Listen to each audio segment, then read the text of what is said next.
A new book set in Tom Clancy's Jack Ryan universe called Weapons Grade delves into the classified world of hypersonic aviation and brings the fan-favorite SR-71 Blackbird out of retirement. Now, this novel may be pure fiction, but the background of its author, Don Bentley, a former Apache helicopter pilot turned FBI counterintelligence specialist, is anything but. In fact, this book brings so much realism to the page that legendary SR-71 pilot Bob Behler is even one of its characters. I managed to get my hands on an early copy of this book and then sat down with the book's author and that very SR-71 pilot to talk about how hypersonic aviation is depicted in the story and where it's headed in real life. So this week's gonna be a bit different. Let's talk hypersonics with aviator turned author Don Bentley, and here's some mind-blowing real-life SR-71 stories from General Bob Behler while we're at it. I'm Alex Hollings, and this is a special edition of Air Power.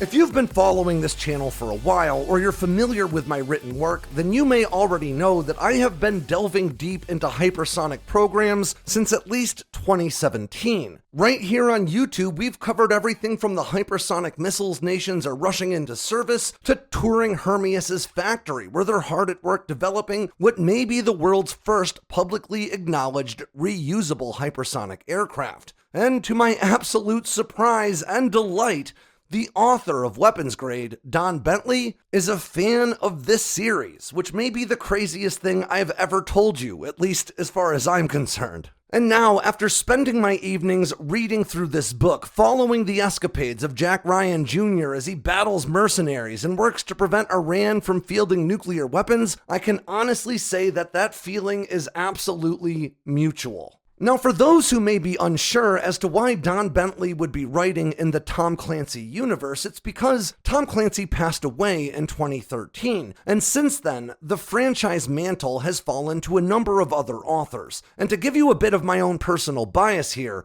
I believe Don Bentley is the best among them. Weapons Grade is Bentley's fourth outing in the Clancyverse, covering the stories of Jack Ryan Jr. as he follows in the world-saving footsteps of his father, the legendary Jack Ryan, who, in this universe, is now the president. This story follows the younger Ryan as his good intentions once again thrust him headlong into the high-stakes world of espionage, mercenaries, gunfights, and in what may be my favorite technological addition since the Hunt for Red October's Caterpillar drive, state-of-the-art hypersonic aviation. With Iran on the verge of a nuclear breakout, the job of taking out the nation's hidden enrichment facility ultimately falls to America's highly classified and, as yet unproven, hypersonic drone dubbed Corvair. Now, in order to accurately depict these covert Mach-speed missions, Bentley reached out to legendary aviator Air Force General Bob Behler.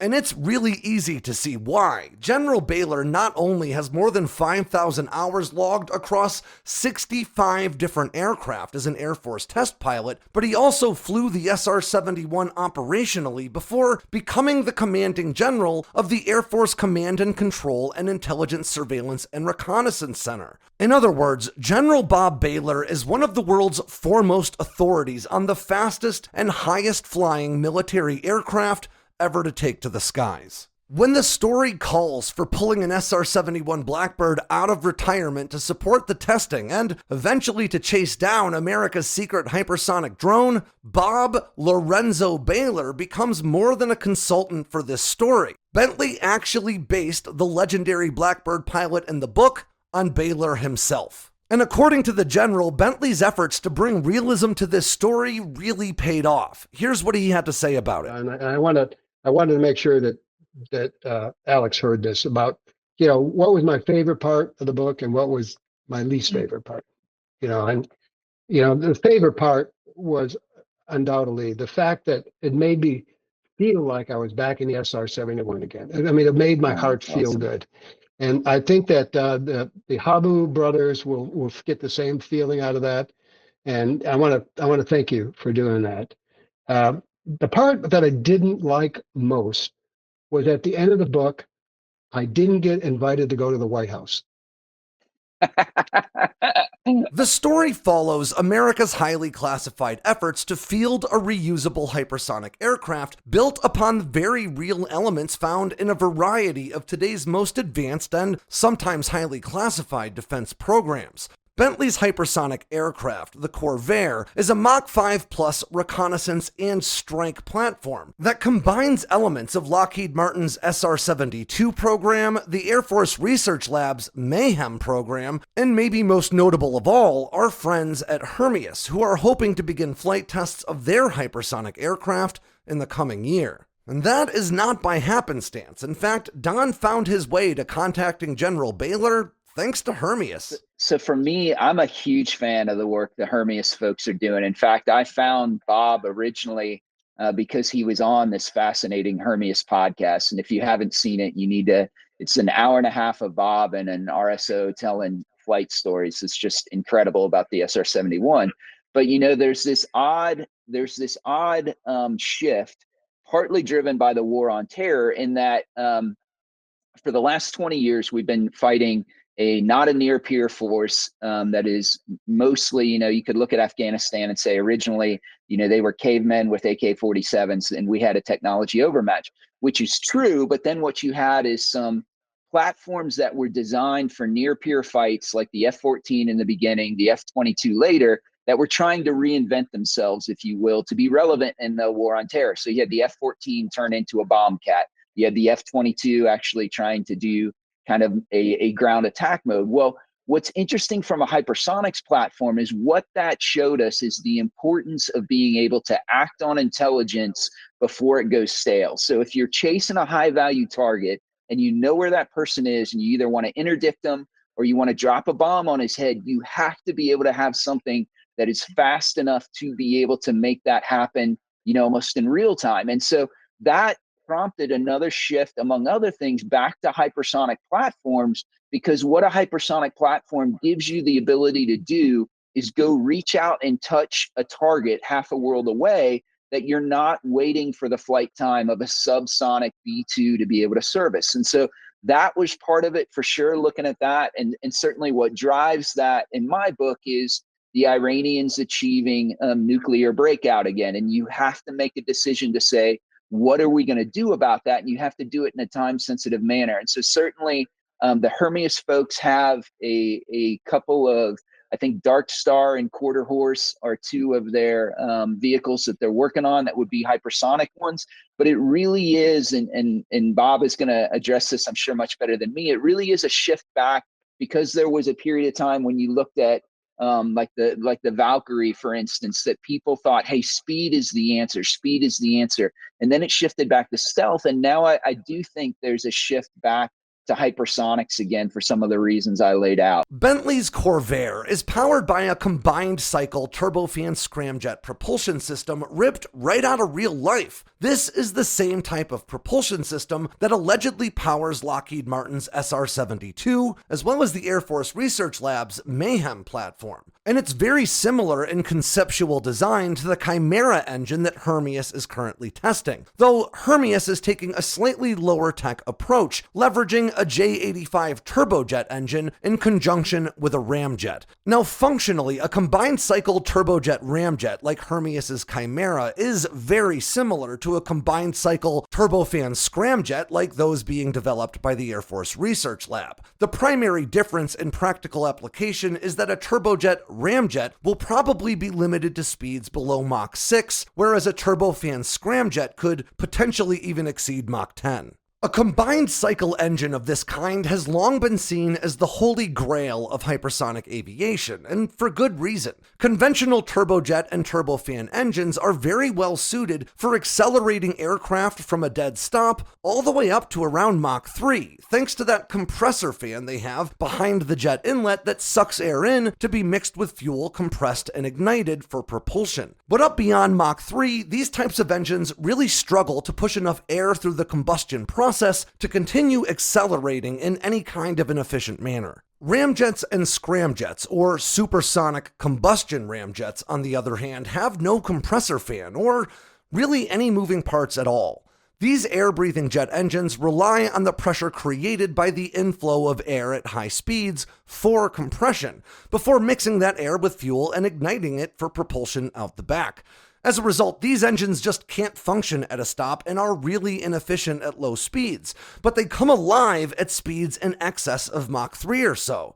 This is one of the reasons these exotic propulsion systems have only been used in technology demonstrators and single-use weapons to date. Because they can't operate at low speeds, they're carried aloft and to speed by rocket boosters that are dropped before the scramjet powers on. And because they can't fly slow enough to land, they're single-use platforms. They usually just crash. But a combined cycle engine promises to take hypersonic aviation out of the realm of single-use weapons and stick it right in the far more practical world of reusable aircraft. In its simple form, a combined cycle engine just puts these two types of engines together into a single system, so it can use a turbofan or turbojet for low-speed takeoff and landing operations, and a high-speed ramjet or scramjet to scream across the sky at speeds in excess of Mach 5. Now, if that sounds familiar to you, it may be because this was the propulsion method used in Top Gun Maverick for the Dark Star, which was a fictional hypersonic aircraft that was actually designed and built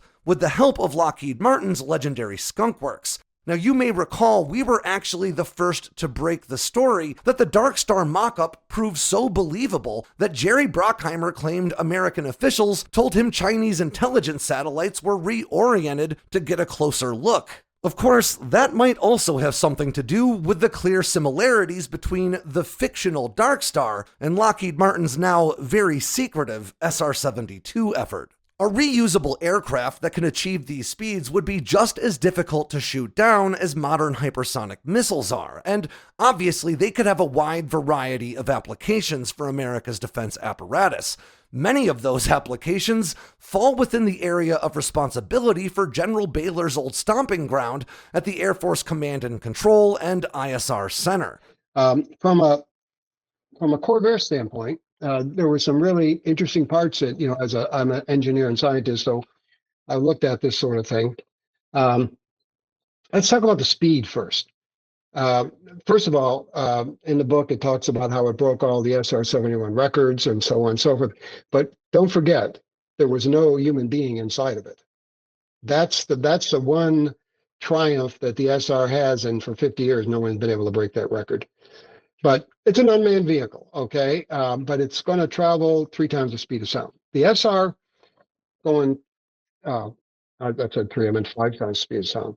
The SR going 3.3 creates about averages 700 degrees on the airplane all over the place. And in the cockpit, right, those 2-inch windows, about 622 degrees. That's pretty hot. You're in the hottest oven in the world flying up there. Now let's go to Mach 5. Mach 5 now, the skin temperature is going to be 1,800 to 2,000 degrees.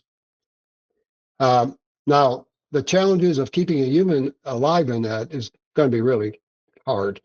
Keeping the airplane from burning up is going to be really hard. So we have to go out and invent things like really high temperature resistant plastics, the right kind of fuel to do it, and the aerodynamics, the navigation, all that goes with it. But I think scientifically, this is going to be a challenge because going that fast creates all that heat. It's going to be looking like a meteorite coming in the atmosphere. And IR will pick that up from a long, long ways away, but it's going to happen really fast. So I've been in a lot of scientific studies that look at speed and stealth. Speed always triumphs stealth, but the Corvair takes speed and stealth and puts it together. Now we have to figure out how to do thermal management on that platform so we can keep it kind of stealthy as it penetrates. But I think you're absolutely right, Don. We have to reach out and touch someplace around the world precisely in a couple hours. We can't wait and get a bunch of B-2s and a bunch of other aircraft and everything to go with it. We got to have one that can reach out and touch somebody with a tungsten rod, which was in the book, which is really a good point. That's like brilliant pebbles when we started having that program a long time ago. And since the General brought it up, let's take a minute to talk about the kinetic weapon carried by Bentley's Hypersonic Corvair aircraft, because it addresses one of the huge technological challenges that the Air Force Research Laboratory's Mayhem program will need to overcome. Mayhem aims to be more than just an intelligence, surveillance, and reconnaissance platform. This reusable hypersonic drone is intended to also deliver what the Air Force calls kinetic munitions to targets anywhere in the world. Now that's great, but there is a big problem. There are huge engineering challenges inherent to opening the payload bay doors on an aircraft traveling at speeds in excess of Mach 5 and then deploying munitions in a precise manner. Those munitions need to not only survive the hypersonic flight regime as they close with their targets, but in order to be accurate, they'll also need some sort of guidance system that not only works, but can survive those speeds as well. In legendary aeronautical engineer Kelly Johnson's book, More Than My Fair Share of It All, he discusses Lockheed's success with launching air-to-air missiles from the SR-71's interceptor sibling, the YF-12, at speeds in excess of Mach 3. Now make no mistake about it, whether 60 years ago or today, that's a pretty impressive technological feat. But to be clear, the challenges would be exponentially harder at speeds in excess of Mach 5. Now, I discussed this very topic with the University of Texas San Antonio's Dr. Chris Combs, who not only runs their hypersonics program, but is involved in a number of defense programs as well. He was quick to point out that launching weapons at hypersonic speeds can be done, but refused to give me any further context beyond that. Bentley's Corvair overcomes these challenges by dusting off a Cold War concept that many of you may know as rods from God, also known as Project Thor. Thor aimed to place telephone pole-sized inert tungsten rods on satellites in orbit. When called upon, those satellites would deploy a tungsten rod and place it into a suborbital re-entry trajectory that would have it impact its target at mind-boggling speeds, delivering massive destructive power through sheer kinetic energy alone. These tungsten rods in Bentley's book are each equipped with chemical thrusters to adjust its trajectory as needed before burning up as the rod closes with its target. I'll turn it over to Don. No, two things. So one was research and one was, again, my conversation with Bob. And so I'll start with the research first. So Brilliant Pebbles is one that Bob mentioned. And then there was also a program, and I think it was called something like Thor's Hammer or something like that, where it was the thought that you could take these tungsten rods and put them on satellites and use them as kinetic kill vehicles, that you could rain down these tungsten rods. And so the thought of having a kinetic kill vehicle is something that's very old and is in use right now. And so if you look at a Sabo round that an M1 tank fires, that is a kinetic kill. It's a very, very dense round. I think it's depleted uranium that through its own kinetic energy can destroy a tank. And in fact, the A-10 does the same thing with its Gatling gun. But if you take that and scale that up, right? I'm an engineer, and force equals mass times acceleration. And so if you take something that's very, very dense and very heavy, like a big tungsten rod that can survive potentially those temperatures, and use that as a kinetic kill vehicle, you get much bigger effects when that weapon strikes. Now, the part that Bob keyed me into that I hadn't really thought about before is that the problem that you have with something traveling that fast is the control surfaces, right? You have control surfaces that potentially burn up, or that are that you aren't able to use because of the velocity that you're traveling. And so I can't remember if Bob suggested this or it was something else I read, where people were actually looking at thrusters as opposed to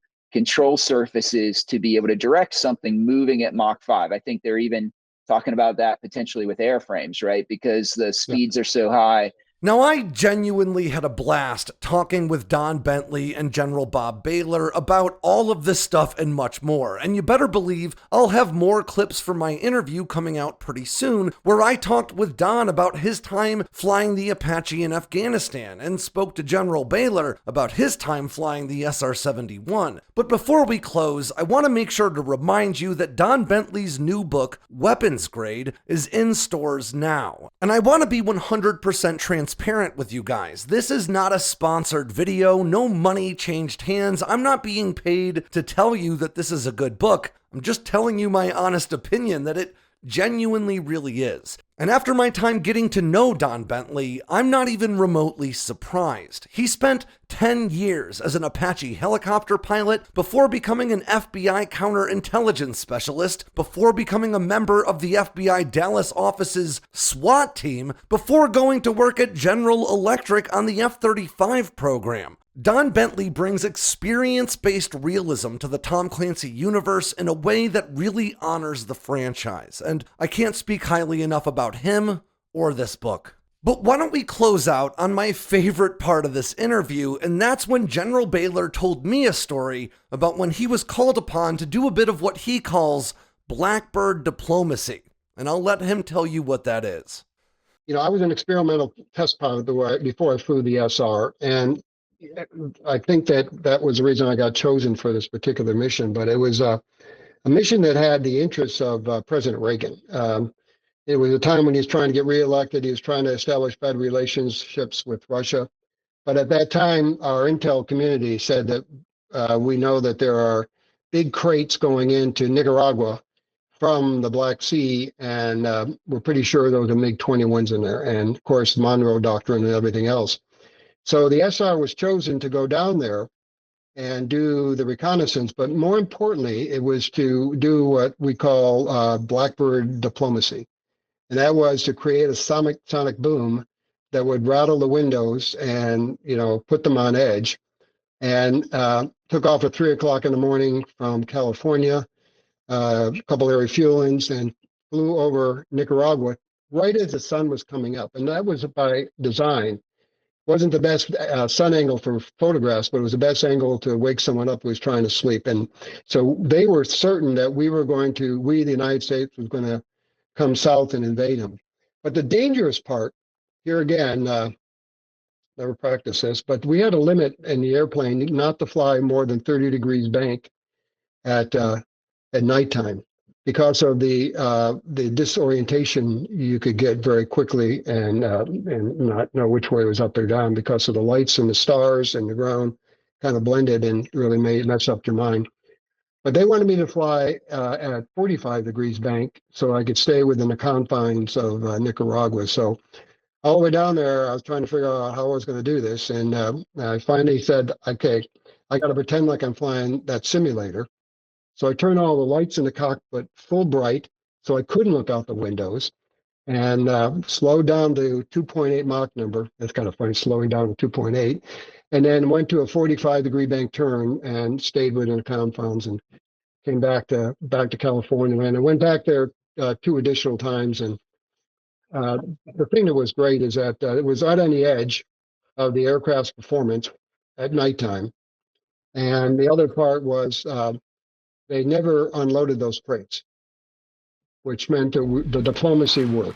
And so ends yet another edition of Air Power from Sandboxx News. I'm Alex Hollings. Make sure to swing by sandboxnews.com today and every day for all the latest in news, entertainment, and motivation from all around the force. If you got anything out of today's video, make sure to click like and subscribe down below, and leave me a comment so I know what I should cover next. And of course, don't forget to tap on that bell icon so you never miss a drop from Sandboxx News.